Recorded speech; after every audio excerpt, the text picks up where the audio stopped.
Assalamualaikum warahmatullahi wabarakatuh. Alhamdulillah. Allahumma sholli ala sayyidina Muhammad wa ala alihi washabihi ajmain. Mudah-mudahan sahabatku di mana saja berada senantiasa dilindungi oleh Allah Subhanahu wa taala, disehatkan jiwanya, dan disehatkan raganya. Amin ya Allah ya rabbal alamin.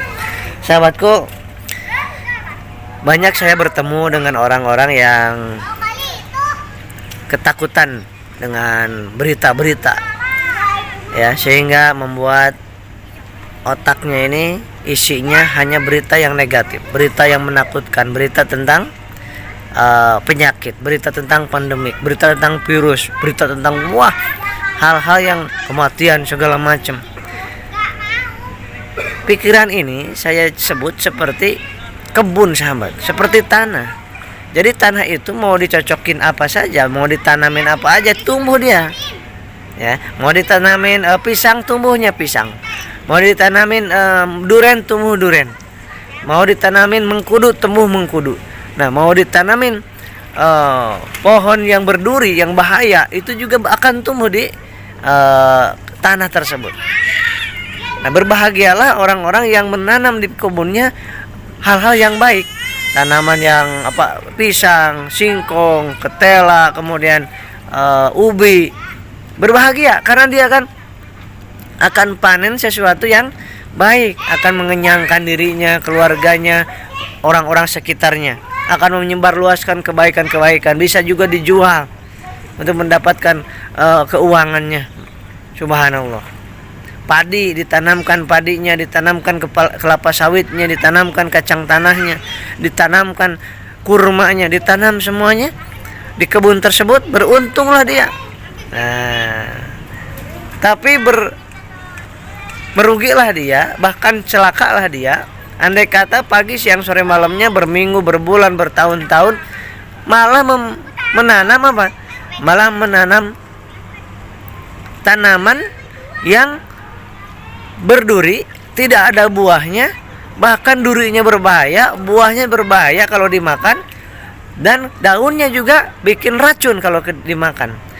Dia tumbuhkan 1, 2, 3, terus kebunnya itu dipenuhi dengan ada lagi benalu, kemudian ditambah lagi talas yang beracun. Terus dia tambahin itu semuanya untuk apa? Dia nggak tahu, dan dia penasaran gimana sih cara kalau menanam ini. Gimana sih kata orang harus menanam ini, kata orang menanam ini, terus kata orang, baca lagi kata orang, ditanam di kebunnya tidak ada satupun yang manfaat. Dia hanya menanam sesuatu yang beracun buat dirinya. Begitu dipanen dia makan, bisa keracunan, kemudian dimakan oleh anaknya keracunan, dimakan oleh istrinya keracunan, dimakan,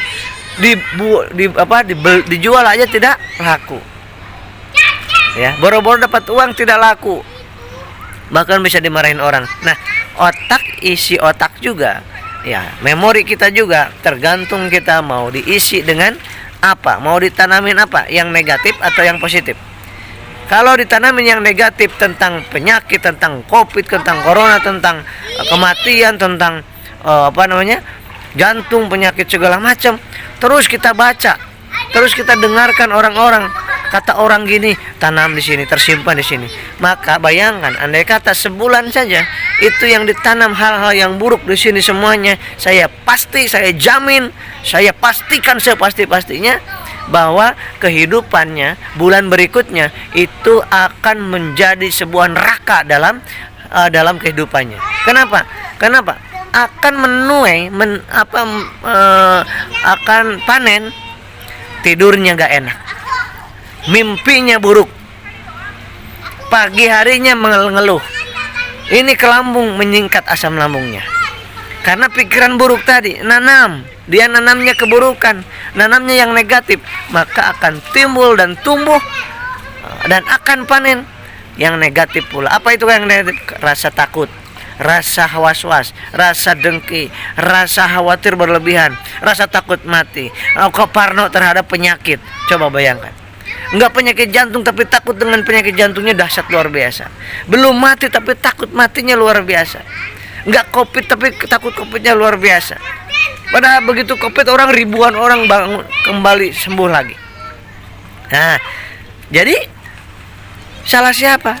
Serba takut, mimpinya buruk. Ya kita menanamnya di sini. Bacaannya bacaan yang buruk-buruk. Nonton yang buruk-buruk. Orang yang dikatakan orang yang berkomunitas dengan orang yang buruk-buruk. Bergrup di WA, di Facebook, lihatnya yang buruk-buruk, keluh kesah orang, ya kita tanam sendiri. Nah, oleh sebab itu 90% lebih itu akan mempengaruhi kepada jantung kita, berdetaknya kencang, kemudian pegel, nyeri, sesek, kemudian gak nyaman di lambung, gak nyaman di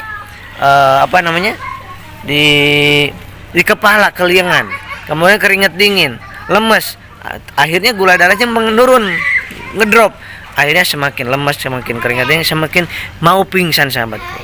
Nah, oleh sebab itu sahabat, ingin sembuh maka ikuti saya deh, ikuti saya. Mulai sekarang stop itu semuanya, stop menanam tanaman keburukan di dalam sini. Ya, jangan lihat lagi berita tentang yang buruk, yang penyakit, tentang pandemi, gak usah ingat lagi. Ingat-ingat dan ketahuilah bahwa rumah tangga akan hancur, sahabat. Andai kata Anda mengikuti apa yang buruk-buruk tadi itu. Kalau udah tersimpan di sini, maka istri kita akan membenci kita. Disangkanya suami tidak bertanggung jawab. Kalau istri yang kena, suaminya juga akan meninggalkan Anda. Ya, kalau Anda nggak ngikutin saya nih ya, ikutin saya. Yang pertama, hindari hal-hal menanam keburukan. Baca-baca tentang penyakit GERD, asam lambung, itu semuanya membuat kita sengsara, sahabatku. Ini saya tenaga kesehatan, tapi khusus ini video untuk orang yang sedang ansietas dan psikosomatis.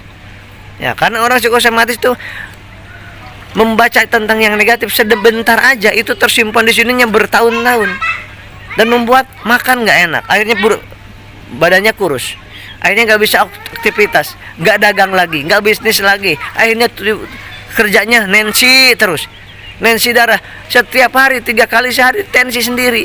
Iya, kalau tensinya benar, nggak akurat lagi, sehingga semakin tensinya ketakutan, semakin ketakutan mau ditensi, maka semakin tinggi tensinya. Ya, ngapain saya suruh buang itu tensinya? Buang tekanan darahnya, alat tensinya itu buang, kasih kepada orang-orang yang bukan psikosomatis. Ngapain ditensi terus? Kenapa? Karena kalau ditensi terus, belum ditensi aja tinggi nih, tinggi, pasti tinggi karena pembuluh darahnya mengecil. Pembuluh darahnya mengecil, tekanan darah naik, kemudian berdebar-debar. Maka Anda mengatakan, wah, hipertensi saya nggak sembuh-sembuh. Sebenarnya bukan nggak sembuh-sembuh. Nah, ketika Anda nggak ditensi, nggak mikirin tensi, itu normal. Nah, ketika Anda mau ditensi, udah pikirannya negatif duluan, maka akan pembuluh darahnya pembuluh darahnya mengecil, maka tekanan akan naik. Itu pasti, sahabat. Dan itu semua orang.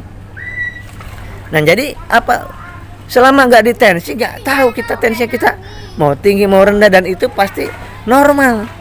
Pada saat kita ketakutan, kepanikan, emosi, marah, itu akan meningkat tensi darahnya, siapapun kita. Nah, maka sebaik-baiknya kita adalah yang nggak tahu tentang tensi kita. Bagi yang psikosomatis nih, sekali lagi saya ngomong kepada orang yang pemulihan psikosomatis. Bagi yang nggak psikosomatis, mau ditensi 100 kali sehari, silakan, nggak bakal ketakutan kematian. Ya, masalahnya kita ketika ditensi, ketika dicek darah, nggak usah cek darahnya. Bagi yang psikosomatis, sebulan sekali normal, wajar, cek boleh. Ya, tetapi sampai ada yang dicek gula tiap hari. Ya, tapi ikutin, gula darah memang nggak boleh rendah. Minum air manis, nasinya 2 jam 10 suap, gulanya 2 jam 1 gelas, kemudian air putihnya 1 jam 1 gelas, dan senyum, kemudian bersyukur, kemudian berzikir, sholawatnya setiap hari minimal 1000 kali sehari, senyum, baru kerja lagi, aktivitas lagi. Lemas tapi iya karena gulanya rendah, makanya makan, ikutin saya, aturan saya. Waktunya sholat. Sesudah sholat kita lakukan kebaikan. Dan jangan ingin tahu terus, ini psikosomatis emang kayak gitu. Jangan ingin tahunya terus sehingga mencari-cari tahu terus. Ya, kerjaannya gitu doang. Nah, itu sama aja setiap hari petani tersebut menanam ya, tumbuhan yang berduri yang nggak ada buahnya dan wanginya baunya sangat menyesak dan tidak ada gunanya, bahkan membuat orang lain yang melewat situ baunya sampai pingsan. Kemudian orang yang negatif, orang yang psikosomatis kemudian ngomong, itu bukan orang menjadi semangat, orang menjadi apa? Menjadi mengkerut. Maka karena ngeluh, karena pikiran bawah sadarnya menularkan keburukan, auranya negatif, auranya membuat orang semakin tidak ada semangat hidup. Nah, berarti diri kita gak manfaat buat orang. Padahal Rasulullah menyampaikan khairunas anfa'uhum linnas, sebaik-baik manusia adalah orang yang paling banyak manfaatnya untuk sesamanya. Ya, jadi kita harus menjadi orang yang bermanfaat, minimal dari kalimat-kalimat yang keluar dari mulut kita. Jangan ada keluh kesah, ya, jangan ada keluh kesah, jangan ada mengeluhkan di komentar-komentar Anda. Ketika ada orang yang membaca komentar Anda yang mengeluh kesah, kemudian menyampaikan tentang penyakit Anda, keluhan Anda, ada 1000 orang yang menjadi ketakutan sehingga dia nggak mampu sholat, takut dia Jumatan, takut dia dalam kehidupannya putus asa. Anda 1000 orang itu Anda mendapatkan dosanya. Ya, maka hati-hati kalau mengeluh itu kepada orangnya, konsultasi kepada satu orang, ya, kepada ahlinya, jangan konsultasi di komentar. Kenapa? Karena kalau dibaca oleh orang 100 orang membaca komentar kita, membaca keluh kesah kita, membuat mereka jauh dari Allah, membuat mereka kemudian tidak ada semangat hidup, membuat mereka tidak semangat ibadah, maka kita akan mendapatkan dosa jariahnya, sahabat. Jangan macam-macam ini. Nah, sebaliknya, kemudian kita komentar yang baik-baik, bikin status yang baik-baik yang membuat orang semangat hidup, membuat orang menjadi semangat ibadahnya, semangat untuk sehatnya, maka kita akan mendapatkan pahala jariah dari ribuan orang yang melihat video kita, status kita. Jangan macam-macam, sahabatku. Ya, jangan sembarangan. Betul nih, serius. Siapa yang menanam kebaikan akan tumbuh kebaikan, menanam keburukan akan tumbuh keburukan, dan kita akan menanamnya, akan menuainya, sahabat. Maka semangat terus. Psikosomatis adalah 90% dari psikis dan pengaruhnya ke dalam tubuh. Maka dari itu kita perbaiki ini isi daripada pikiran bawah sadar kita. Perbanyaklah membaca ma'rifatullah, perbanyaknya mendengar ataupun melihat, menonton atau kalimat-kalimat tentang keagungan Allah, keagungan surga, kemudian yang bahagia, tonton kebahagiaan, tonton yang bikin ketawa, tonton itu yang membuat Anda tertawa apa, tontonan apa yang membuat Anda seger apa. Nih jalan-jalan, nih jalan-jalan tuh, ini di Ancol nih, Anda jalan-jalan, kemudian bawa anak istri Anda. Nah, kemudian biar fresh. Ya Allah, ya Rabbana ya Karim, orang lain gak bisa melihat, saya bisa melihat ini keindahan alammu ya Rabbana ya Karim. Nah, itu membuat alam bawah sadar kita akan plong. Yang tadinya penuh dengan tanaman yang buruk akan terpabat habis dengan bersyukur, dengan baca Quran, dengan sholawat, dengan berzikir. Sholawat 1000 kali sehari ini, setiap detakan jantung. Gak usah ngitung detak jantung, tapi setiap detak jantung isi dengan sholawat. Shallallahu ala Muhammad, shallallahu ala Muhammad, shallallahu ala Muhammad. Jangan ngecek tensi terus, tapi isi hari-hari kita dengan hal-hal yang baik, dengan syukur, dengan ikhlas, dengan manfaat buat istri, manfaat buat anak. Jangan diam terus di rumah. Ya, yang 10%-nya gula darah perbaiki, makanan minuman harus hindari. Ya, lihat di video yang sebelumnya apa yang harus dihindari. Kebanyakan orang yang mengikuti saya ingin sembuh, tetapi makanan minumannya mengikuti orang lain, maka ya tidak akan sembuh-sembuh. Kenapa? Triglycerid berpengaruh, kemudian tekanan darah berpengaruh, kemudian makanan minuman berpengaruh. Ya, jadi makanan minuman, kemudian obatnya beda, jamunya beda, ya, herbalnya beda, ya, olahraganya beda, terapinya beda orang yang psikosomatis ini. Maka dari itu, sahabatku, mari kita semangat, optimis, yakin, percaya diri. Anda akan sembuh, Anda akan disembuhkan sama Allah, Anda akan dimudahkan sama Allah sembuhnya. Yang penting ikuti hal-hal yang baik. Jangan dibiarkan ini kebun kita ini ditanami oleh hal-hal yang buruk, tetapi tanami dengan kebaikan. Lihat orang-orang yang sering sedekah, Anda pun ikut sedekah. Lihat orang-orang yang baca Al-Quran, setiap habis sholat itu 3 ayat 5 ayat, udah baca itu sholawat. Gak usah nyari ruqyah kepada orang lain. Ruqyah terbaik adalah baca Al-Quran diri kita. Baca Al-Quran diri kita itu ruqyah. Niatkan ya Allah dengan baca Al-Quran ini untuk meruqyah diri saya sendiri, itu terbaik. Mau Al-Fatihah, mau Qul Al-Falaq, An-Nas, ayat kursi, bacaan Al-Quran. Setiap Al-Quran bacaannya itu adalah ruqyah buat kita. Inna nahnu nazzalna dzikra wa inna lahu lahafidun. Sesungguhnya aku menurunkan Al-Quran ini, akulah kamilah yang melindunginya, yang menjaganya. Kemudian Al-Quran diturunkan sebagai syifa wa rahmah lil mu'minin wa la yazidu dzalimin na ila khasara. Dan Al-Quran itu diturunkan untuk rahmat, untuk penyembuh bagi semua penyakit lahir dan penyakit batin. Jangan biarkan rasa was-was, rasa takut, rasa khawatir berlebihan melebihi takut kita kepada Allah.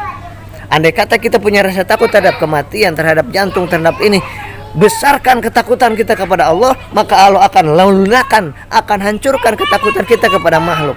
Itu udah janji Allah Subhanahu wa taala. Kenapa kita takut banget sama makhluk, sama virus, sama ini? Karena kita nggak ada rasa takutnya ke Allah. Ya, dikasih tahu berita tentang pandemik, takutnya bukan main. Dikasih tahu berita tentang neraka nggak takut. Dikasih tahu di Al-Quran tentang berita tentang alam barzakh kok nggak takut. Dikasih tahu bahwa munkar nakir itu luar biasa, nggak takut. Ada Israel itu nggak takut. Ke Allahnya kok nggak takut. Tapi kenapa kita takutnya kepada makhluk? Boleh kita takut kepada penyakit, tapi harus lebih takut kepada zat yang memiliki penyakit dan mencabut penyakit dan memberikan penyakit. Siapa? Allah Subhanahu wa taala. Tapi ikhtiar harus maksimal secara medisnya, psikologisnya, ketauhidannya, maksimalkan cara makannya, cara olahraganya, cara minumnya, cara senyumnya, cara syukurnya, cara ikhlasnya, cara zikirnya. Lakukan yuk sama-sama sahabat. Ini Dajjal itu sudah senang sekali kalau ada orang yang ketakutan hari-harinya sampai takut untuk sholat juga. Itu Dajjal senang banget. Ketakutan, takut pingsan sampai nggak Jumatan, itu Dajjal senang. Ketakutan untuk ikhtiar sampai anak istrinya nggak dikasih makan, nggak dikasih nafkah, itu senang Dajjal. Sehingga nanti perceraian terjadi, itu Dajjal senang banget, iblis senang banget. Maka dari itu sahabatku yang Allah Subhanahu wa taala, sadarlah sekarang, mari bangkit, semangat, optimis. Anda makan minum manis, air putih, ikutin saya, dijamin sama saya. Karena apa? Karena saya merasakannya dan ribuan orang udah merasakannya dan pada sembuh lagi. Jangan, yang penting mulai sekarang niatkan dan yakinkan diri Anda, jangan sampai menanam pikiran-pikiran negatif dengan mata kita, telinga kita. Jangan lagi tanam yang positif sahabat. Hasbunallah wa ni'mal wakil, ni'mal maula wa ni'man nasyir. Sholawat yang banyak, sholawat, senyum yang banyak. Kemudian Anda positif, Anda yakin kepada Allah. Kemarin ketemu lagi, hampir setiap ketemu saya dengan orang-orang yang ketakutan, yang berlebihan, parno dengan ini dengan itu. Udah kita ini sebentar aja, nanti di surga nanti lama. Dan tapi di sini kita pingin panjang umurnya dalam taat, tenang, tentram, bahagia. Udah, nggak usah mikir penyakit jantung, nggak usah mikir penyakit pandemik. Udah yang penting ikuti protokol kesehatan. Ya tadi saya juga pakai masker, tetapi pakai maskernya jangan sampai nggak ada oksigen, harus ada oksigennya. Ya, semangat terus, optimis, yakin, percaya diri. Sahabat, saya doakan sahabat-sahabat disembuhkan sama Allah. Jiwanya. Saya sedang kepala sedang pusing biasa. Ya, kepala sakit juga biasa dari dulu juga. Pada pinggang, pada pegal. Kenapa? Karena kelelahan. Ya kan? Mata sepetnya nggak apa-apa. Ya. Kenapa? Karena kita orang manusia biasa. Nah, profesor pun sakit aja. Ya kan? Ya, yang penting kita udah tahu nih penyakit psikosomatis, jangan usah dicari-cari lagi nih sakit apa sih sampai ke berobat kepada hal-hal yang dimurkai oleh Allah Subhanahu wa taala. Sahabat, semangat, optimis, yakin, percaya diri, yakinlah. Semua orang sakit, semua orang sehat. Sehat dan sakit adalah supaya kita semakin dekat kepada Allah Subhanahu wa taala. Assalamualaikum warahmatullahi wabarakatuh.